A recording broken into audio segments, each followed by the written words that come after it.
الحمد للہ رب العالمین والصلاة والسلام علی سید المرسلین اما بعد فاعوذ باللہ من الشیطان الرجیم بسم اللہ الرحمن الرحیم الصلاة والسلام علیک یا رسول اللہ وعلی آلک واصحابک یا حبیب اللہ الصلاة والسلام علیک یا نبی اللہ وعلی آلک واصحابک یا نور اللہ۔ آج ایک بڑا ہی عجیب و غریب بھی اور دردناک واقعہ بھی ہے۔ نبی پاک علیہ السلام سے ہم سب کو بے انتہا محبت ہے اور یہ ایمان کی جان ہے۔ نبی پاک سے محبت نہیں تو ایمان بھی کمپلیٹ نہیں ہوتا، اور جب نبی پاک علیہ السلام کو تکلیف پہنچے یا نبی پاک علیہ السلام کو کسی طرح کی کوئی ایذا پہنچے تو یقیناً جب امتی اس کو پڑھتا ہے سنتا ہے تو دل پر بھی تکلیف ہوتی ہے۔ ایک ایسا ہی واقعہ جس میں ہمارے آقا علیہ السلام کو تکلیف پہنچائی گئی، نبی پاک علیہ السلام پر جادو کیا گیا۔ ناظرین، آج یہ واقعہ ہم سنیں گے اور یہ قرآنی واقعہ ہے اور اس کے ذریعے بہت ساری باتیں بھی سنیں گے۔ جادو کے بارے میں بڑے مسکنسیپشن ہیں لوگوں کے ذہنوں میں، اور سمجھتے ہیں کہ جادو توڑ کرنے کے لیے بڑے عجیب و غریب عمل کرنے پڑیں گے، بڑے گناہوں والے کام کرنے پڑیں گے، اللہ کی ناراضگی والے کام بھی لوگ کرنے کے لیے تیار ہو جاتے ہیں، حرام اور ناجائز کام کرنے کے لیے تیار ہو جاتے ہیں اور سمجھتے ہیں کہ اس سے جادو سے بچا جا سکے گا۔ البتہ جادو کروانے کے لیے بھی لوگ بڑے ہی ناجائز اور حرام کام کرتے ہیں جو کہ جہنم میں لے جانے والے کام ہوتے ہیں۔ اللہ مجھے اور آپ کو ہمیشہ جادو ٹونے آصف سے محفوظ رکھے، ہر قسم کی بلاؤں سے محفوظ رکھے، اور آج قرآن کے ذریعے سمجھیں گے کہ جادو کا علاج کیا ہے، جادو ہو جائے تو بچا کیسے جا سکتا ہے، اور نبی پاک علیہ السلام پر جب جادو ہوا تھا، جادو کرنے کی کوشش کی گئی تھی، اس کا نتیجہ کیا نکلا۔ ناظرین، توجہ کے ساتھ آپ نے سلسلے میں شامل رہنا ہے۔ روایت یہ ہے کہ لبید بن عاصم یہودی اور اس کی بیٹیوں نے نبی پاک علیہ السلام پر جادو کر دیا، جس کا اثر پیارے آقا علیہ السلام کے جسم پر نمودار ہوا۔ طبیعت شریف جو ہے وہ کچھ ناساز ہونے لگی، آپ کے قلب، آپ کی عقل مبارک اور آپ کے اعتقادات پر کوئی اثر نہ ہوا، صحت مبارک پر تھوڑا سا اثر ہوا۔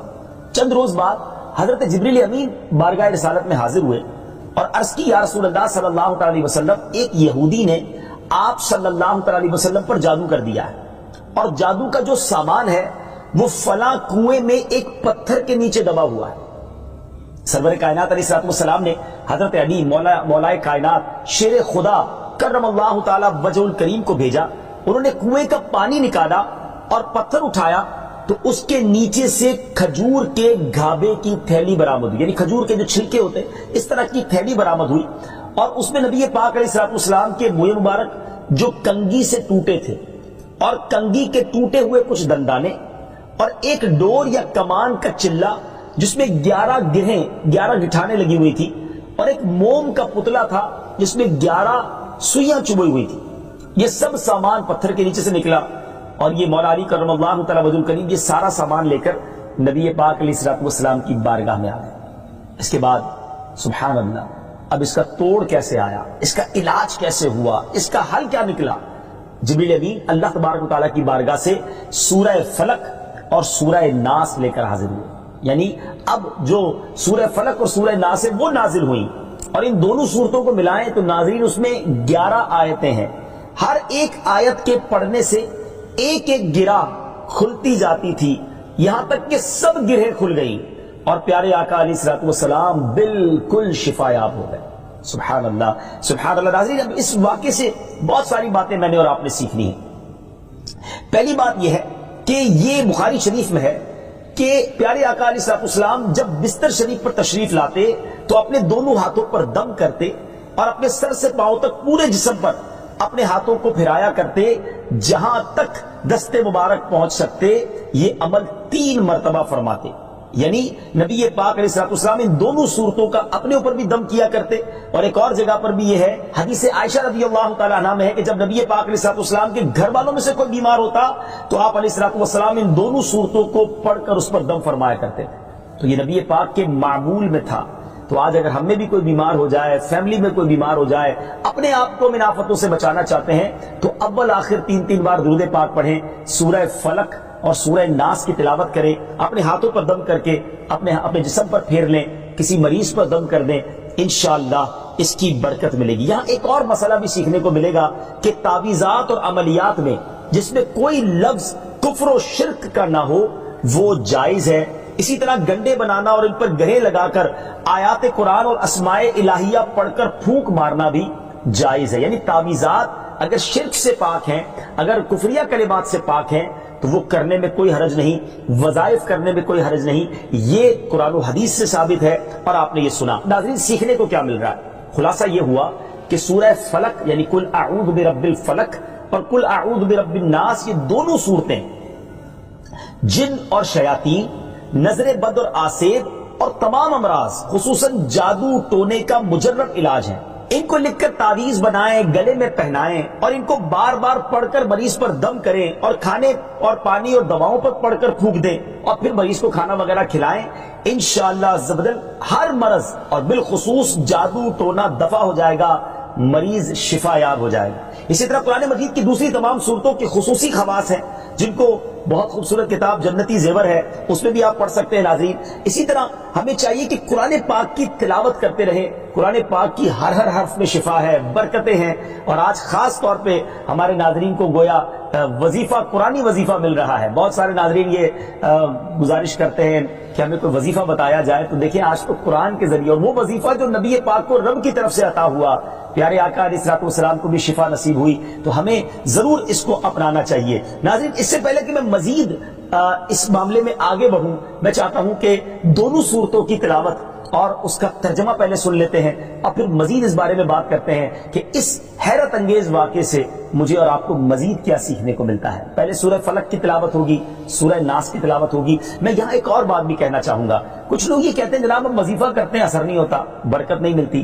پہلے یہ چیک کر لیں کہ آپ کے مخارج ٹھیک ہیں، آپ تلاوت صحیح مخارج کے ساتھ کرتے ہیں۔ تو اب جو تلاوت آپ سنیں گے نا تو اس میں یہ بھی چیک کر لیں کہ آپ کیا اسی طرح کے تلفظ کے ساتھ پڑھتے ہیں، اور اگر مسٹیک کر رہے ہیں تو قرآن پاک صحیح طریقے سے پڑھیے، پھر دیکھیے اس کی کیسی برکتیں ملتی ہیں۔ آئیے سورہ فلق اور سورہ ناس کی تلاوت اور اس کا ترجمہ۔ قل اعوذ برب الفلق من شر ما خلق ومن شر غاسق اذا وقب ومن شر النفاثات في العقد ومن شر حاسد اذا حسد۔ تم فرماؤ میں اس کی پناہ لیتا ہوں جو صبح کا پیدا کرنے والا ہے، اس کی سب مخلوق کے شر سے اور اندھیری ڈالنے والے کے شر سے جب وہ ڈوبے، اور ان عورتوں کے شر سے جو گروہ میں پھونکتی ہیں، اور حسد والے کے شر سے جب وہ مجھ سے جلے۔ قل اعوذ برب الناس ملک الناس الہ الناس من شر الوسواس الخناس الذي يوسوس في صدور الناس من الجنة والناس۔ تم کہو میں اس کی پناہ میں آیا جو سب لوگوں کا رب، سب لوگوں کا بادشاہ، سب لوگوں کا خدا، اس کے شر سے جو دل میں برے خطرے ڈالے اور دبک رہے، وہ جو لوگوں کے دلوں میں وسوسے ڈالتے ہیں، جن اور آدمی۔ ناظرین سورہ فلق اور سورہ ناس کے بے شمار فضائل و برکات ہیں۔ ایک اور حدیث پاک سنیے، حضرت عبداللہ بن خبیب رضی اللہ تعالیٰ عنہ فرماتے ہیں کہ ہم پر ہلکی بارش ہوئی اور اس وقت اندھیرا چھایا ہوا تھا، اور ہم پیارے آقا علیہ الصلوۃ والسلام کا انتظار کر رہے تھے کہ وہ آ کر ہمیں نماز پڑھائیں۔ پھر نبی پاک علیہ الصلوۃ والسلام ہمیں نماز پڑھانے کے لیے تشریف لائے اور ارشاد فرمایا پڑھو۔ میں نے عرض کی کیا پڑھوں؟ ارشاد فرمایا صبح و شام 3 بار قل هو اللہ احد، قل اعوذ برب الفلق اور قل اعوذ برب الناس پڑھو، ان کی تلاوت کرنا تمہیں ہر بری چیز سے بچائے گا۔ چلیں ایک اور وظیفہ مل گیا، سورہ اخلاص کو بھی شامل کر رہے ہیں، تو صبح و شام پڑھیں تو انشاءاللہ بری آفتوں سے، مصیبتوں سے، جادو ٹونے سے، آسیب سے، ان طرح کی بلاؤں سے انشاءاللہ محفوظ رہیں گے۔ ناظرین یہاں کچھ مسائل بھی سیکھ لیتے ہیں۔ حضرت اسماء بنت امیس رضی اللہ تعالیٰ عنہ نے عرض کی یا رسول اللہ صلی اللہ تعالیٰ علیہ وسلم، جعفر کے بچوں کو جلد نظر ہوتی ہے، کیا مجھے اجازت ہے کہ ان کے لیے عمل کروں؟ نبی پاک علیہ الصلوۃ والسلام نے اجازت عطا فرمائی۔ تو سیکھنے کو یہ ملا کہ تعویذ اور عملیات جن میں کفر و شرک نہ ہو، کوئی کلمہ ناجائز نہ ہو، تو اس میں جو ہے وہ تعویذ کرنا، عمل کرنا جائز ہے، اور خاص کر وہ عمل جو آیات قرآنیہ سے کیے جائیں یا احادیث میں وارد ہوئے ہوں۔ اسی طرح چند مسائل بھی سیکھنے کو ملے۔ یہ دونوں صورتیں جو ہیں ان کے شان نزول سے ہمیں معلومات کیا ملتی ہیں۔ نمبر ایک، جادو اور اس کی تاثیر حق ہے۔ کچھ لوگ جادو کا انکار کر دیتے ہیں، یہ درست نہیں ہے۔ جادو اور اس کی تاثیر حق ہے کیونکہ قرآن میں اس کا ذکر ہے، اور نبی پاک علیہ الصلوۃ والسلام پر بھی آپ کی صحت مبارک پر اس کا اثر ہوا۔ نمبر دو، نبی کے جسم پر جادو کا اثر ہو سکتا ہے، جیسے تلوار، تیر اور نیزے کا بھی اثر ہوتا ہے۔ یہ شان نبوت کے خلاف نہیں ہے۔ ہاں، ایسا اثر نہیں ہو سکتا کہ جس سے نبوت کے متعلقہ امور میں خلل آ جائے۔ حضرت موسیٰ علیہ الصلوۃ والسلام کے مقابلے میں جادوگر بالآخر اس لیے فیل ہوئے کیونکہ وہاں جادو سے معجزے کا مقابلہ تھا، ورنہ حضرت موسیٰ علیہ الصلوۃ والسلام کے خیال پر بھی اس جادو نے اثر کیا کہ ان کو خیال ہوا کہ یہ لاٹھیاں، رسیاں چل رہی ہیں۔ نبی کریم علیہ الصلوۃ والسلام کے خیال پر بھی اسی طرح یہی اثر ہوا تھا۔ نمبر تین، جادو کو دور کرنے میں سورہ فلق اور سورہ ناس کو خصوصی تاثیر حاصل ہے۔ نمبر چار، جادو، ٹونے اور عملیات اور اثرات اور بیماریوں کو ختم کرنے کے لیے قرآن پاک کی صورتوں اور آیتوں کو استعمال کیا جا سکتا ہے، اور بخاری شریف میں سورہ فاتحہ کو اس مقصد کے لیے استعمال کرنے کا بیان موجود ہے۔ تو سورہ فاتحہ کو سورہ شفا بھی کہا جاتا ہے، تو یہ بھی شفا کے لیے بڑا مجرب اور بڑا پیارا وظیفہ ہے۔ ناظرین، یہ چند باتیں تو ہم نے اس واقعے کے متعلق سیکھی، سورہ فلق اور سورہ ناس کے کچھ فضائل بھی سنے۔ میں یہاں ایک اور بات بھی کرنا چاہتا ہوں کہ آج کل پرابلم یہ ہو گیا ہے کہ اتنے عاملین آ گئے ہیں، اتنے عمل کرنے والے لوگ آ گئے ہیں، اتنے بورڈ ہمارے شہروں اور وطن میں لگ جاتے ہیں کہ ایسا لگتا ہے دوسرے آدمی پہ جن ہے یا اس پہ جادو ہو گیا ہے۔ خدا را جھوٹے عاملین سے اپنے آپ کو بچائیے۔ اگر جینے کی تمنا ہے تو کچھ پہچان پیدا کر۔ لوگوں کے گھر بک جاتے ہیں، لوگوں کی عزتیں پامال ہو جاتی ہیں، عجیب ماحول ہو گیا ہے۔ کچھ بد نصیب تو وہ ہیں جو کسی کو تباہ کرنے کے لیے جادو کروانے جاتے ہیں اور ہزاروں لاکھوں روپے خرچ کرتے ہیں، اور پھر بیچارے کچھ جب بیمار ہو جاتے ہیں تو اپنا بعض اوقات ڈاکٹری مسئلہ ہوتا ہے، وہ بھی کسی عامل کے ہتھے چڑھ جاتے ہیں اور وہ کہتا ہے جناب آپ کے گھر میں بہت برا عمل ہوا ہے، فلاں جگہ کوئی چیز دبی ہوئی ہے، اور اس کو اب سنبھالنے کے لیے، اس کو نکالنے کے لیے اتنے بکرے چاہیے، اتنے مرغے چاہیے، اتنے انڈے چاہیے، قبرستان میں یہ عمل کرنا ہوگا۔ اور غریب آدمی اپنی چیزوں کو بیچ کر ہزاروں لاکھوں روپے دے دیتے ہیں اور خاندان کے خاندان ٹوٹ جاتے ہیں۔ ایسا نہ کریں، پلیز ایسا نہ کریں۔ بلکہ میں تو ان عاملین سے بھی گزارش کروں گا کہ حلال روزی کی طرف آئیں۔ دعوت اسلامی نے بڑا شاندار ایک انداز اختیار کیا، اللہ سلامت رکھے دعوت اسلامی کے مدنی ماحول کو۔ ناظرین، آپ سوچ رہے ہوں گے کہ پھر ہماری بیماریوں کے لیے ہم تعویذ کس سے لیں، ہم یہ وظائف کہاں سے لیں؟ آپ کی دعوت اسلامی ہے نا۔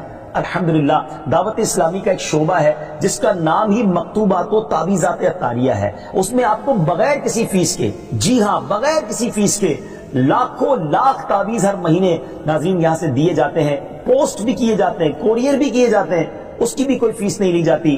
تو یہ تعویذات آپ دعوت اسلامی کے مرکز سے رابطہ کر کے لے لیجئے۔ آن لائن تعویذات کی سروس بھی موجود ہے۔ حالانکہ دعوت اسلامی کا اس ڈپارٹمنٹ پر لاکھوں کروڑوں روپے خرچ ہو رہا ہے، مگر اس لیے اس کو فری رکھا ہے تاکہ امت کے لیے آسانی ہو، دکھیاری امت جو ہے ان کے مسائل حل ہو جائیں، نہ جانے کس کی دعا لگ جائے اور ہمارا بیڑا پار ہو جائے۔ ہاں، اس میں یہ ضرور میں کہوں گا کہ وہ لوگ جو یہ پروگرام دیکھ رہے ہیں اور ان کو لگتا ہے کہ میں اس شعبے کو سپورٹ کروں، دعوت اسلامی جس شعبے میں خرچ کر رہی ہے اور نہ جانے کتنے دکھیارے مسلمانوں کی دعائیں لے رہی ہے، تو اگر آپ دعوت اسلامی کے شعبہ تعویذات عطاریہ میں سپورٹ کرنا چاہتے ہیں، اپنا ڈونیشن دینا چاہتے ہیں، تو بھی ہم سے رابطہ کر لیجئے۔ لیکن پلیز ان جھوٹے عاملوں سے اپنے آپ کو بچائیے۔ اور مجھے جو ناظرین سن رہے ہیں، ہر بندے پر جادو نہیں ہوتا، ہر بندے پر جن نہیں آ جاتا، ہر بات میں وسوسہ نہ لایا کریں، وظائف پڑھ لیا کریں۔ صبح و شام یہ وظیفہ ہمیں نبی پاک نے دے دیا ہے، صبح گھر سے پڑھ کر نکلے، شام گھر پر آ کر سونے سے پہلے پڑھ لے، آیت الکرسی سونے سے پہلے پڑھ لے۔ اللہ نے چاہا خیر آپ کا مقدر رہے گی، اور مزید ضرورت ہو تو دعوت اسلامی کے اس شعبے سے رابطہ کر لیں۔ میں امید کرتا ہوں کہ آج کے اس واقعے سے ہمیں یہ سیکھنے کو ملا کہ قرآنی وظائف کی کیا اہمیت ہے، اور جائز وظائف کرنے میں، تعویذات کرنے میں کوئی حرج نہیں۔ آخری بات، نبی پاک علیہ الصلوۃ والسلام کو پتہ چل گیا، جبریل امین نے بتا دیا کہ جادو کس نے کیا، مگر نبی پاک علیہ الصلوۃ والسلام نے بدلہ نہیں لیا، سزا نہیں دی۔ اس لبید بن عاصم کو، اس کی جو بچیاں تھیں، جو بھی لوگ تھے جادو کرنے والے، سب کو معاف کر دیا۔ اللہ اکبر! انہیں پتہ چل جاتا تھا کہ کس نے ظلم کیا ہے، پھر بھی معاف فرماتے، اور ہم شک کی بنیاد پر بدلہ لے لیتے ہیں۔ کوئی عامل کہہ دیتا ہے تمہارے گھر میں سین نام کی کوئی عورت ہے، اس نے یہ کیا ہے، اب جتنے سین نام والے ہیں سب کے ساتھ بدگمانی شروع، جب سے سب سے لڑائی شروع، سب کے بارے میں برا سوچنا شروع۔ انسان ہی سے غلطی ہوتی ہے. معافی کرنے والا ذہن رکھیے.